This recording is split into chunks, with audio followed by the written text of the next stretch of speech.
Greetings and welcome. You're tuned into TMH Daily English News. The main updates for today: investigative journalist Lucy Casa silences Human Rights Forum with details of Tigray atrocities. A prestigious global human rights conference where she spoke was urged to play its part in winning justice for the victims of the brutal Tigray conflict. Timnit Bayru has more on this update. Investigative journalist Lucy Casa silences Human Rights Forum the details of Tigray atrocity. A prestigious global human rights conference where she spoke was urged to play its part in winning justice for the victims of the brutal Tigray conflict. Human rights activists from around the world listened in stunned silence as investigative journalist Lucy Casa set out the record of ethnic profiling, disappearances, and sexual violence deployed by the Ethiopian government in the Tigray conflict. In a powerful speech on the final day of the conference, she said, "Weaponized sexual violence has been used against Tigrayan women, including a 27-year-old mother held captive for 2 weeks in a military camp and gang-raped by 50 Eritrean soldiers. She was one of the thousands of women to be sexually enslaved." But soon, disturbing evidence of ethnic cleansing, weaponized sexual violence, and mass starvation against the civilian population began to emerge. For months, the Prime Minister rejects reports of ethnic cleansing and weaponized sexual violence by his troops and allied troops from Eritrea as politically motivated false reports. He denied the very presence of these Eritrean troops who committed the most horrific war crimes over the course of this conflict.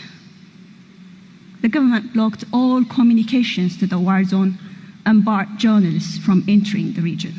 The conflict rapidly turned into an onslaught on the Tigrayan civilian population by Ethiopian forces backed by their Eritrean allies who committed war crimes that would amount to genocide as defined by international law. For over a year now, she has been talking to survivors almost every day and said the horrors she came across in her investigation have left her haunted and speechless. Lucy told the audience that ethnic Tigrayans in the Ethiopian capital Addis Ababa and elsewhere were rounded up, had their businesses closed, and were taken to detention camps where many of them were tortured, raped, and killed.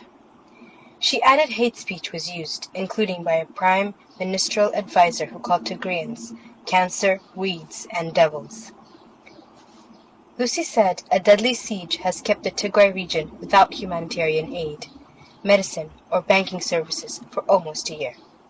Over 9 million people have been left in humanitarian need as a result of the conflict. The Oslo Freedom Forum, hosted by the Human Rights Foundation, heard from Lucy Casa about the Ethiopian government's efforts to block the UN Humanitarian Rights Council's investigation into atrocity. Lucy Casa also challenged the Ethiopian government over its effort to silence its critics.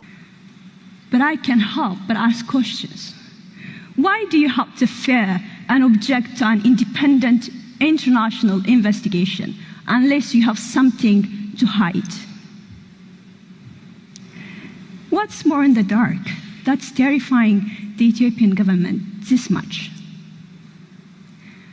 And why are we journalists being attacked and receiving so much hate and threat for doing our jobs, for exposing the atrocities? Casa said as an investigative journalist, she cared about finding evidence and verifying accounts, adding that, as a human being, she prayed for victims of this brutal war. She urged the audience to play their part in bringing justice, peace, and support to the victims. Jawar Mohammed says it is impossible to have a national dialogue while Ethiopia is currently in a war footing. Ethiopian opposition politician Jawar Mohammed told Ubuntu TV in his first interview since he was released last January that national dialogue should give priority to those fighting in this war. ናሽናል ዳያሎግ ወይም ብሔራዊ መግባባት በጦርነት መካከል ሊካሄድ አይችልም። አገራችን በጦርነት መካከል ነች። National dialogue cannot happen in the middle of the war. The country is amidst a war. National dialogue would have been ideal in the early months of the change of government in 2018 and 2019. We have missed that opportunity, and now we are in a conflict. The first criteria for a national dialogue is that it should be an all-inclusive one. When it comes to national dialogue, priority should be given to those forces engaged in the conflict. But it is legally or security-wise impossible to involve such forces while the war is still going on. መግባትና መሳተፍ ቅድሚያ ሊሰጣቸው ቢገባ በጦር ውስጥ የተሳተፉ ቡድኖች ናቸው። ጦርነት እየተካሄደ ግን እነዚህን በጦር የተሳተፉ ቡድኖች ማስተሳተፍ አይቻልም። ሊጋሊም ሆነ ሴኩሪቲ ዋይዝ Jawar Mohammed also expressed his readiness to talk with the leaders on all sides of the Ethiopian political spectrum in a bid to bring Ethiopia out of its current mess. The arrival of aid in Tigray brings hope, but much more is needed. At a source at the Catholic Church in Tigray said the arrival of hundreds of trucks in the northern region of Ethiopia is a sign of hope for millions of people driven to the brink of famine by this war.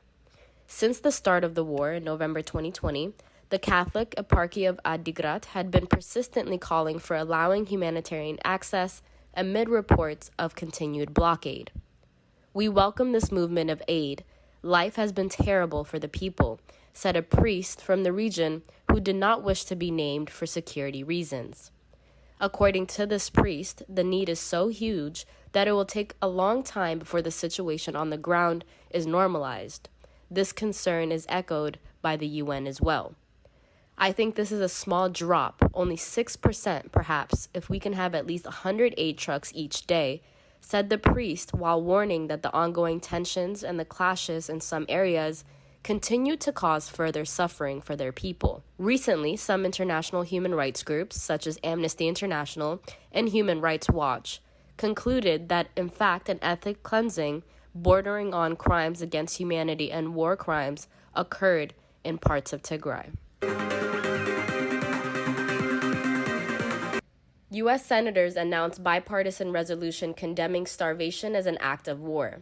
Yesterday, Oregon's U.S. Senator Jeff Merkley teamed up with Senators Todd Young, Cory Booker, John Thune, Bob Mendez, and James Risch to announce a bipartisan Senate resolution condemning the use of hunger as a weapon of war, as well as recognizing the effect of conflict on a global food security and famine. The senators said protecting civilians in conflict is a cornerstone of international law. They noted, however, from Ukraine to Syria to Ethiopia, there are unfortunately bad actors who destroy agriculture, deny humanitarian access, disrupt the market system in a twisted effort to achieve their geopolitical aims through starvation. The resolution calls out these atrocities and urges the Senate to condemn all forms of starvation as a weapon of war. It is critical we use every tool at our disposal to ensure food assistance is not being manipulated or used against the civilians that so desperately needed, said the Oregon's U.S. Senator Jeff Merkley in a statement released.